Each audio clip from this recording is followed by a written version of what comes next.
কি মন খারাপ? একটা ছোট্ট গল্প বলি, মন ভালো হয়ে যাবে। প্রচন্ড ঝড় হচ্ছে, মাঝ সমুদ্রে জাহাজ চূর্ণ বিচূর্ণ, সবাই মারা গেল, কিন্তু একজন মানুষ ভাগ্যক্রমে ভাসতে ভাসতে একটা দ্বীপে চলে আসলো। আসার পর প্রথম দিকে তার মন যথেষ্ট খারাপ। প্রতিদিনই সে সৃষ্টিকর্তার কাছে প্রার্থনা করতো, আল্লাহ কোন একটা জাহাজ মিলিয়ে দাও, আমি যেন বাসায় যেতে পারি কোনোভাবে। একদিন যায়, 2 দিন যায়, মাস যায়, কেউ আসে না হেল্প করতে।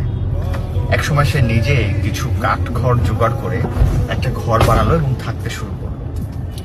কিছুদিন পর একদিন মাছ ধরে ব্যাক করার সময় সে দেখলো তার বাসাটায় আগুন জ্বলে গিয়েছে এবং পুড়ে ছাই। সে সৃষ্টিকর্তাকে বলল, আমার একটাই ঘর ছিল, তুমি এটাও কেড়ে নিলে।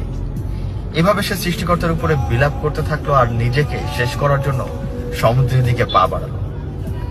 সমুদ্রে ডুবে নিজেকে শেষ করার জন্য প্রতিজ্ঞাবদ্ধ মানুষটা সমুদ্রের পাড়ে যেতে যেতেই অবাক হয়ে দেখলো একজন নাবিক একটা জাহাজ নিয়ে তার কাছে হাজির।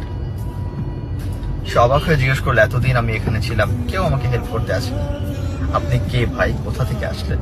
বলল, কিছু সময় আগে আপনি যে ধোঁয়া পাঠিয়ে সিগন্যাল দিয়েছেন, এর মাধ্যমে আমরা বুঝতে পেরেছি আপনি হয়তো বিপদে আছেন, তাই আমরা এখানে চলে এসেছি। মোরাল অফ দ্য স্টোরি, আমরা সবসময় মন খারাপ করি, মাঝে মাঝে চিন্তা করি সৃষ্টিকর্তার এই ডিসিশনটা হয়তো আমার জন্য পারফেক্ট ছিল না, কিন্তু কেন উনি এমনটা করলেন? আর এভাবে নিজেকে হারিয়ে ফেলি, ব্লেম করতে থাকি, আমার ভাগ্যটাই হবে সবচেয়ে খারাপ। কিন্তু না, এটা উচিত না।